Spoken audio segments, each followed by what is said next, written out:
The first thing I'm going to do here is just run through the answers on the front so you can check those. So number 1 is D, 2 is C, and then number 3, the equation is 450x plus 29 equals 4250. And then if you solve that, the number of bracelets is 3. If you're not sure about any of those or you can't find your mistake, you can ask the sub to see the answer key, and I've got all my work shown on there. If we look at the back here, these questions are a little bit different, so I want to go over how to solve a question that looks like this. Now keep in mind that when we're solving these word problems and writing an equation or an inequality, 99% of the time it's going to be a two-step addition, equation, or inequality. So we're trying to write something that looks like this. So if we look at our first example here, it says Ben earns $10 per hour and $6 for each delivery he makes. He works for 8 hours one day. How many deliveries did Ben make if his pay was $122? Write and solve an equation. So our first step is to get our let statement down. So it asks how many deliveries. So I'm going to say let D equal number of deliveries. Once I know that, then our next step was to go back and look for where it's talking about the deliveries. So right here it says $6 for each delivery. So I know that the 6 is going to go with the D. Then normally our next step was to fill in whatever number is getting added. The issue here is that we don't know that yet because we have to figure that out. Alright, so I can fill in this other side. It says the pay was $122, so I know it's going to be equal to 122. If I look back at the question, it says that Ben earns $10 per hour, and he's working for 8 hours. So I need to figure out how much money did he make. So if it's $10 per hour times 8 hours, he's making $80. So he's going to make $6 for each delivery, plus he's making $80 that day anyway. So there's our equation. So now I can go ahead and solve it. So I'm going to subtract 80 from both sides. I get 6D equals 42. And then if we divide both sides by 6, our 6's cancel out, and we end up with 7. So he would have to make 7 deliveries. The next question we need to make a few changes on. So I realized once I was making the video here that the question didn't really make sense how I wanted it to. So we're going to change a couple things. So I want you to first change where it says Melissa averages 3 gigs of data per month. We're going to change that to 12 gigs of data per year.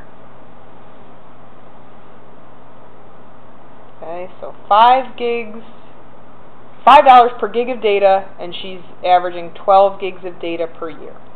So the question now says, Melissa is researching phone plans. One plan costs $60 per month plus $5 per gig of data. Melissa averages 12 gigs of data per year. Write and solve an inequality to determine the number of months that Melissa could afford if she has $615 in her bank account. Alright, so it's asking for us to determine the number of months. So I'm going to start by saying let M equal number of months. Once I know that the number of months is what I'm looking for, then I'm going back to find where it's talking about the month. So right here, it says $60 per month. So I know I'm going to start with 60M. Right? What I want you to do now is pause the video. You try to come up with the rest of this inequality. Once you think you have that and you've solved it, then go ahead and press play again and then check your work. Alright, so hopefully now you have written an inequality and solved it. So now we're going to come back and just make sure you have the correct inequality. So we said M is the number of months. If it's $60 per month, that's 60M. The next thing we're looking for is whatever's getting added. Well, here's where we need to do a little bit of work first. So it says that it's $5 per gig of data, and she's going to use 12 gigs. So we're going to do $5 times 12 gigs, which would cost $60. So she's going to pay $60 per month, plus she's going to pay $60 overall for the data.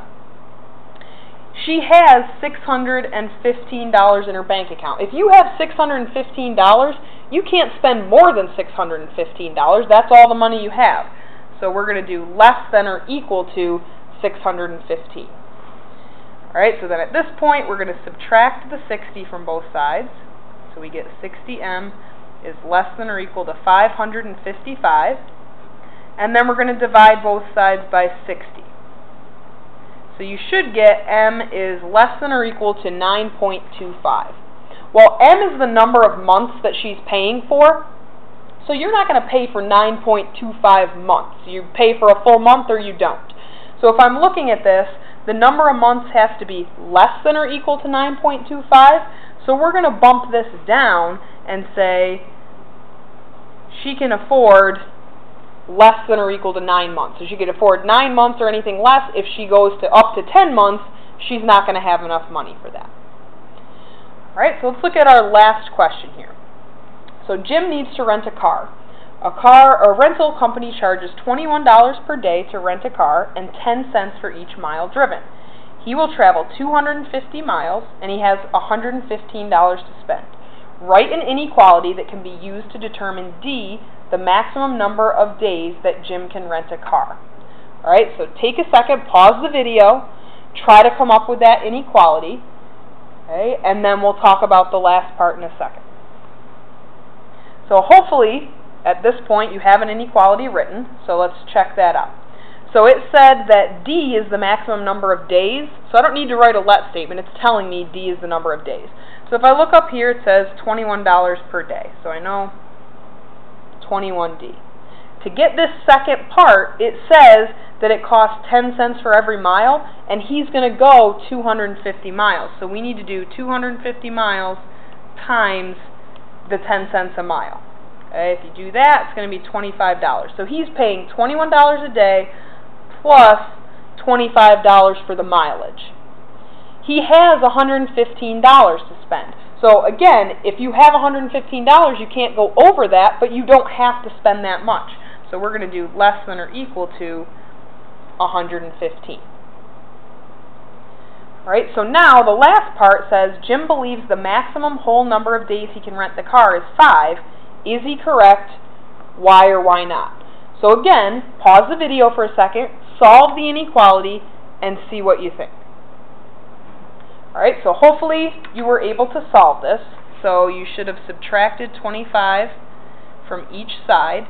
You'd have 21D is less than or equal to 90.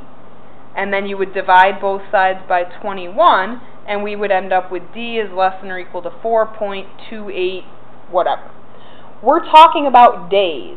Okay? You're not going to rent the car for 4.28 days. You're going to get it for the whole day. Alright, so Jim believes the maximum number of days he can rent the car is 5. Is he correct? Why or why not? Well, we said D, the number of days, has to be less than or equal to 4.28. 5 is not less than or equal to 4.28. So there's a couple ways that you could explain your answer. So I'm going to say no. The maximum number of days would be 4. And then I'll say if he rented it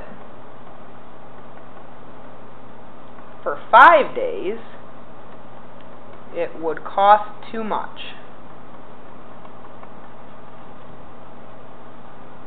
And then I'll go into a little bit more detail. I'll say because, so I'm just going to prove that it costs too much.